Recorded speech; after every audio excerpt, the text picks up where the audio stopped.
It wasn't the way she looked at him that night. It was the way she didn't look at me. That's how it began.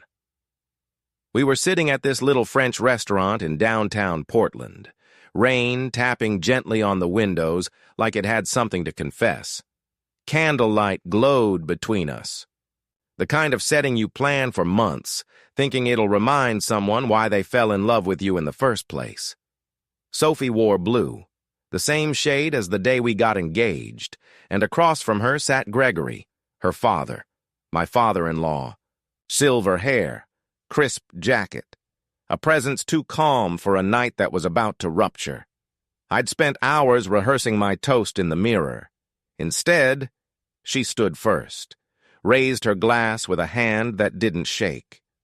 To love, she said, to truth, and to the man who helped me remember who I really am. She turned to him, not to me. Gregory didn't blink. He smiled, subtle, proud. At first I thought it was a misfire, a poetic moment meant to thank her dad, a daughter's gesture. But something about the air changed. It got thicker, tighter. The clink of silverware stopped. Then came the line that gutted me. I've been in love with you for a long time. My hand froze around my wine glass. Time slowed down in the worst way. I turned to Gregory. His face said everything I didn't want to believe. I'm sorry, she added, looking at me for the first time that night. But I can't keep living a lie. Gregory placed a hand over hers, right there, on the table I had set for our anniversary. That's when I realized I wasn't watching a betrayal unfold. I was the one standing in its aftermath, too late to stop anything. I didn't shout. I didn't cry. I just stood up, slid the chair back, nodded once, like I was thanking them for ruining me with such elegance, and I walked out, into the Portland rain that didn't feel cold. Didn't feel like anything, really, because when your heart breaks that hard, your body forgets what feeling is. They say betrayal hits hardest when it comes from those you love. But what they don't tell you is how quiet it is, how your world doesn't shatter. It just goes silent. If you've ever stared into the eyes of the person who once made you feel safe and saw nothing but a stranger staring back, if you've ever had the floor ripped from under your soul while the rest of the world kept spinning, then maybe you understand what Daniel felt that night. And maybe that's why you're here. Welcome to Karma Strikes, where no secret stays buried, where the ones we trust most sometimes hold the knife. What happened that night wasn't the ending. It was the ignition. The rain didn't stop that night. Daniel walked for hours, letting the streets of Portland blur around him. He didn't need answers yet. He needed silence. But silence has a way of echoing everything you don't want to hear. To understand how they got here, how Sophie ended up pouring her heart out to her father in the middle of a wedding anniversary dinner, you have to go back. Back to the beginning, before the cracks showed. Daniel Carter met Sophie Adams 8 years ago during a shoot for a local arts segment. He was filming a short documentary on movement therapy. She was teaching ballet to trauma survivors. She moved like she was chasing freedom. He watched her through his lens and felt something shift. They fell fast. The kind of love that doesn't ask questions. That just is. Within a year, they were married. They made a home in a renovated loft downtown. Exposed brick, hanging plants, shelves of books with titles neither of them had finished. Their mornings smelled like black coffee and wet hair. Evenings were wine-stained and wrapped in old jazz. Sophie was vibrant, emotional, impossible not to watch. Daniel was grounded, analytical, the quiet rhythm beneath her chaos. It worked, until it didn't. 3 years into the marriage, Sophie tore her ACL during a rehearsal, career-ending. The pain wasn't just physical. It was the death of identity. Suddenly she wasn't a dancer, a performer, a teacher. She was still. and stillness terrified her. That's when Gregory moved in. Sophie's mother had passed years before, and Gregory, who lived alone in Ashland, suffered a minor stroke. Sophie insisted he come live with them. "Just until he recovers," she'd said. Daniel agreed. He admired Gregory, curator of contemporary art, world traveler, a man whose presence filled a room without trying, polished, cultured, poetic in his silence. A walking contrast to Daniel's awkward charm. At first it was fine. Gregory stayed in the guest room, kept to himself. But slowly, things changed. He started cooking dinners, long conversations with Sophie about literature, philosophy, art. She lit up in ways Daniel hadn't seen in months, the way she used to when she danced. Daniel told himself he was imagining things, that his wife and her father were simply reconnecting after years apart, that the late-night wine on the balcony was innocent, that the way her laugh changed around Gregory was just her finding joy again. But there were moments, tiny, almost invisible, when the truth whispered. A hand held too long during a laugh. A shared look when Daniel entered the room. The sound of the piano being played in the living room long after midnight, and the door locked from the inside. Daniel once caught Sophie humming an old jazz tune, the same one Gregory always played on vinyl. When he asked her where she'd heard it, she said, "Just stuck in my head." Still, he didn't ask questions, because sometimes love isn't blind. It just chooses not to see. And then came the distance. Sophie began pulling away, not with anger, but absence. Her smile was still there, but it didn't belong to him anymore. She touched his arm like he was a memory, not a man. Her gaze wandered to somewhere he couldn't follow. Daniel tried. He planned weekend trips, left notes on the fridge, bought flowers for no reason. But love, when it starts dying, doesn't go out with screams. It just fades. And all the while, Gregory remained calm. Almost too calm. He watched everything, said little. But his presence filled the silences Daniel didn't know how to fix. Looking back now, Daniel wonders, was it ever really about Sophie? Or was it Gregory all along, craving the one thing he could never control, his daughter's heart? And maybe, somewhere deep inside, Sophie wanted to be seen again, not as a wife, not as a dancer, but as someone still alive. It's easy to judge when you're outside the fire, but what do you do when the flame starts in your own home? If you were Daniel, would you have seen the signs sooner? Would you have confronted the shadows? Or done what he did? Ignored them until it was too late. It started with the book. A copy of Sylvia Plath's The Bell Jar, spine-worn, dog-eared, sitting on the side table in the guest room. Gregory had never been a fan of Plath. He'd said so himself during a dinner party last fall, called her too self-absorbed for genius. Yet, there it was, marked with a pale pink sticky note. Page 147, for when the silence gets too loud. Daniel noticed it while searching for the emergency flashlight after a power outage. He stood there, book in hand, staring at that note like it might whisper back. The handwriting was Sophie's, no doubt. The kind of handwriting Daniel used to find romantic. Now it made his stomach churn. He didn't confront her. Not then. The truth had a scent, and Daniel had only just begun to inhale it. Instead, he began to notice more. A playlist on Gregory's old iPod titled Muse. He clicked play. Sophie's voice floated through his headphones, a soft recording of her humming Debussy's Clair de Lune. A half-burned candle in the downstairs bathroom. Sandalwood and jasmine. Sophie hated sandalwood. She said it reminded her of old regrets. And then, the scarf. It was draped over the arm of the couch, patterned with tiny cranes. Daniel had given it to Sophie 2 birthdays ago. He picked it up absently, held it to his nose. It smelled like Gregory. That night, Daniel sat alone in the kitchen long after Sophie had gone to bed. Gregory had retreated to the guest room, the door shut, the faint sound of old jazz leaking through. Daniel stared at the flickering candle on the table until the wax caved in and drowned the flame. He felt foolish, paranoid, or worse.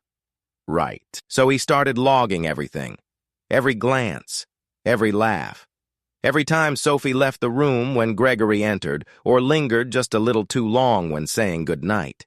He took mental snapshots. Eventually, he started recording audio.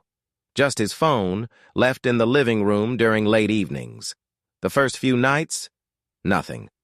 But on the fifth night, he heard something. Sophie's voice, low, uncertain. You think he knows? Gregory. He suspects. Pause. Sophie. What if he asks? Gregory. Then we tell him. Silence. Then a laugh. Hers. Nervous. Familiar. Daniel sat in the dark, listening to that one line on repeat. Then we tell him. The next morning, he called in sick to work, spent the day combing through their shared iCloud. Sophie had always used the Notes app like a journal. She had deleted most of them, but he found a backup in the email trash, an entry saved 3 months earlier. I see him, even when I'm not supposed to. When I laugh at his jokes, I feel young again. With Daniel, I feel safe. But with him, I feel awake. God help me. Daniel printed it, folded it into his wallet. A piece of her truth he hadn't been meant to see. A betrayal not spoken, but stored. That afternoon, he searched their shared documents folder. Receipts, travel plans, concert tickets. He found one that didn't belong. An Airbnb reservation. For 2 guests. A private cabin in Cannon Beach. 2 weeks prior. He'd been out of town shooting interviews in Seattle. Sophie had said she was visiting an old friend. The reservation was under Gregory's name. The silence that followed wasn't empty. It screamed. He confronted Gregory first, waited until Sophie had left to teach a Saturday class. Gregory was in the garden, pruning the rosemary. His movements were graceful, calculated, a man trimming the edges of a life he'd carefully constructed. We need to talk, Daniel said. Gregory didn't look up. About Sophie. You knew? He nodded. I assumed this was coming. Is it true? A pause. Then, yes. It was the calm in his voice that shattered Daniel. No guilt, no fear, just confirmation, like they were discussing art theory. You're her father, Daniel whispered. Gregory met his eyes. Love doesn't ask for permission. It finds you. Sometimes in the wrong skin, at the wrong time. But when it does, you know. Daniel took a step back. The world tilted. You think this is love? I know it is. Daniel turned and walked, fast, into the house, into their bedroom. He stared at the photos on the wall. Wedding day, road trips, blurry selfies in foreign cities. Lies, he thought. All of it. Or maybe just unfinished truth. That night, Sophie came home to find him packing. Daniel, please, don't. Let me explain. You don't get to explain this. Tears filled her eyes. It wasn't supposed to happen. But it did. And now I can't unknow it. She sat down. Buried her face in her hands. You don't understand, she whispered. Then help me. Because right now, all I see is betrayal. She looked up, broken, raw. He didn't force anything. I came to him. I needed something. And he was there. Daniel felt his chest collapse. You needed something, and I wasn't enough. She didn't answer. Because the truth had already done its damage. He left the next day, but not without answers. He went back through the accounts, bank statements, property transfers, a shared investment under Sophie's name. Gregory had given her more than affection. He'd given her power, real estate, access. The guest room wasn't just a room anymore. It was a vault of their conspiracy. Daniel wasn't just betrayed, he was being erased. If you were Daniel standing in the wreckage of the life you built with your bare hands, what would you do next? Comment below, because this story, it's far from over. Daniel didn't scream. He didn't break things. He didn't drink himself into oblivion. What he did was far quieter and infinitely more dangerous. He vanished, not from the city, not from his job, from them. Sophie, Gregory. He stopped calling, stopped texting, stopped engaging. To them, he simply became a blank space, a silence they assumed was defeat. But Daniel had learned something in his years as a documentarian. The truth doesn't scream. It listens. It waits. And then, when it has enough, it plays everything back. His first move was moving out. He found a studio above a jazz bar in North Portland. Tiny, dim, just enough. From there, he started piecing together his counter-narrative. He kept everything. Every receipt. Every voicemail. Every deleted message he could recover from Sophie's old tablet that she forgot to desync. And then he started watching. Gregory was predictable. Tuesday lectures at the museum, Thursday lunches at the same Riverside Cafe. Sophie's schedule, more fluid, but often intersecting. Daniel paid a private investigator to follow them for 2 weeks. He told him the truth. They're hiding something. I just don't know what yet. What came back wasn't shocking, but it was devastating. Photos, Sophie and Gregory, at hotels, bookstores, at a cabin upstate, at an estate office in Lake Oswego, signing what looked like papers. Daniel took the documents to a lawyer. It took 2 meetings and 3 notarized letters, but eventually, he got the truth. Gregory had transferred a property to Sophie, quietly, with clauses. If Daniel contested, he'd be seen as retaliatory. So Daniel changed tactics. He reached out to an old friend, Maya Brooks, investigative journalist, NPR affiliate. "You always said you wanted a story no one would believe," he told her. She read the first folder and said, "This is sick." He said, "It's just Act 1. Over the next month, they built a file, photos, audio recordings, financial records. The notes Sophie wrote.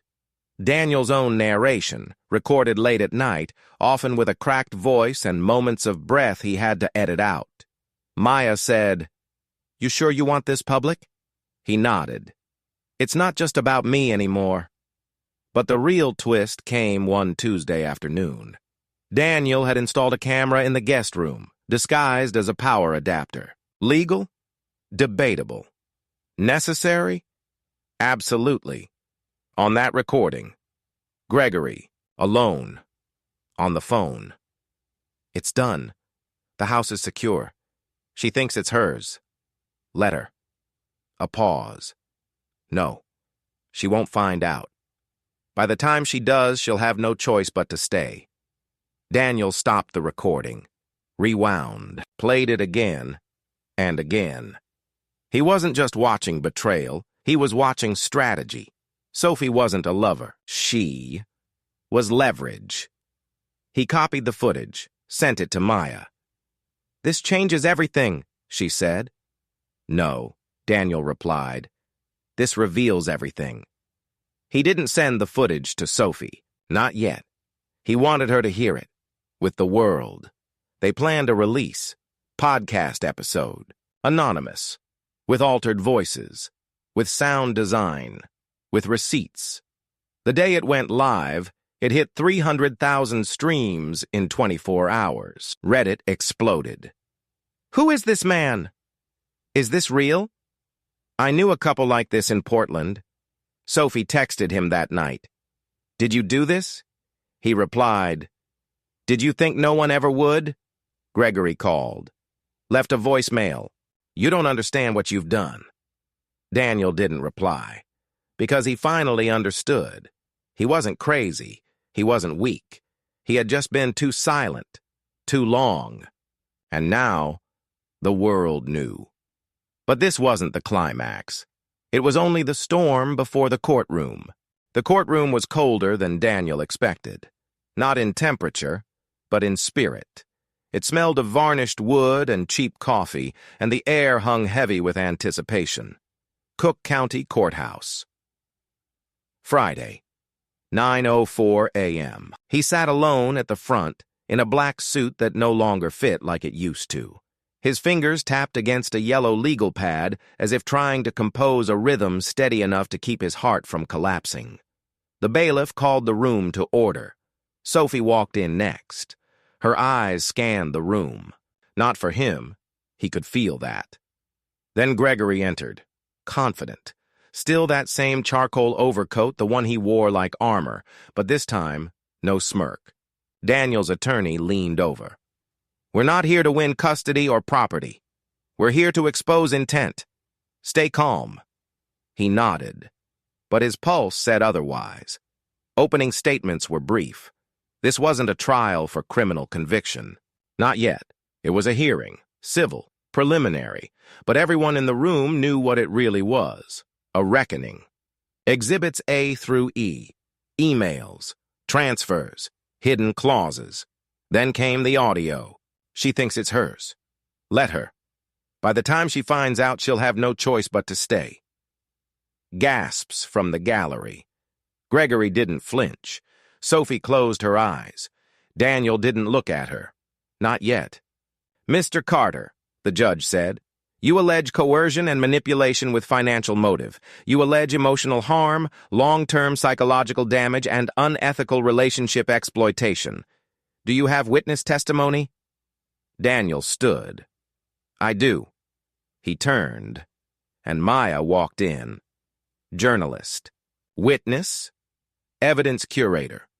She testified to the file, the podcast, the leak, how they tried to verify before going live, how they received threats from anonymous numbers, traced back to Gregory's business associate.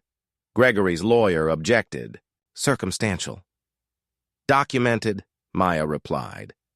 And then, Sophie, called to the stand. She hesitated. For the first time, really hesitated. Her hand shook as she raised it for the oath. "Do you swear to tell the truth?" She looked at Daniel, then at Gregory. "I do." Her voice cracked on the third word. The questioning began. Dates, letters, her feelings, the property, the manipulation, the video. "Did you know Gregory was orchestrating the transfer for leverage?" "No." "Did you believe the relationship was mutual?" "Yes." "Do you still believe that?" Pause. "I don't know anymore." It wasn't the answer anyone expected. And then came the twist. "Miss Carter," the judge asked, "are you currently pregnant?" Whispers broke across the room. Sophie froze. Her lips parted. Her eyes met Daniel's. "Yes," she said, quietly. "Do you know who the father is?" Silence. "I'm not sure." Gregory turned sharply. It was the first time Daniel saw him lose control. Just slightly, but it was enough. Outside the room, chaos. Inside, stillness. Daniel stood again. "I have one final piece of evidence," he said. He handed the judge a USB. Inside, a hidden video from Gregory's study. Not of Gregory, of Sophie, alone, crying, whispering into her phone. "I made a mistake. I don't know how to undo it. I thought it was love, but I was lost, and now I'm scared." Gregory stood up. "That was private." "So was my marriage," Daniel said. The judge slammed the gavel. Court recessed. In the hallway, Sophie approached him. "Daniel." He turned, finally looked at her. "I didn't know," she said. "I thought I did. But he made it feel like truth. Like safety." Daniel nodded. "Truth doesn't need to convince you. It just is." She touched her stomach. What now? He didn't answer, because some questions don't have clean endings. Outside, reporters swarmed. Maya shielded him. Inside, the judge prepared an injunction. Gregory was being referred for criminal investigation, fraud, coercion, exploitation. And Daniel? Daniel finally exhaled. But the story wasn't finished. 2 months later. The verdict came down with the weight of silence, not celebration. Gregory Langston was sentenced to 4 years for fraud and coercion, not the full 20 Daniel once dreamed of, but enough. Enough to end the myth. Enough to stain the legacy he'd built around charm and curated eloquence. The courtroom was less crowded this time. No cameras, just a few journalists, one quiet woman in a red scarf, and Daniel. He didn't flinch when the gavel fell. He didn't smile either. Justice doesn't always feel like victory. Sophie wasn't there, but she had written a statement. What began as vulnerability became a prison. I mistook validation for love. I take responsibility for my part. And I hope this is not the end of my redemption, but the beginning. She never named Gregory, but she didn't have to. Outside, Portland moved on, as cities do. The podcast hit 1 million streams. Maya received 2 journalism nominations. She refused them both, said the story wasn't hers. Daniel moved. Not far. Just to a different part of the city. A quiet street with too many trees and not enough cell signal. He bought plants, started volunteering at a community center, teaching documentary storytelling to kids. Sometimes they asked about his story. He never told it. Instead, he taught them how to listen and how to record what hurts without turning it into hate. Sophie sent him a letter in November, handwritten, no return address. He was not the father. That was all it said. Daniel didn't reply. Some truths are gifts you accept in silence. In December, a woman knocked on his door. Tall, serious eyes. She held a notebook and a recorder. I heard you tell stories that change people. Daniel paused. Sometimes they change me too. He let her in. Later that night, he stood on his balcony. Rain tapped the railing. The city blinked below, indifferent and alive. He whispered into the quiet, "The seeds you sow today will bloom tomorrow, whether you like it or not." And he knew that karma wasn't loud. It didn't march in. It whispered, patient, precise. And when it struck true. If this story moved you, hit like to let us know you believe in justice. Subscribe to Karma Strikes for more stories where truth rises and masks fall. Share this video to remind someone. No betrayal stays hidden forever. Have you ever faced a moment where silence was your power? Comment below. And remember, and that is how karma strikes down, to prove that no one can escape justice.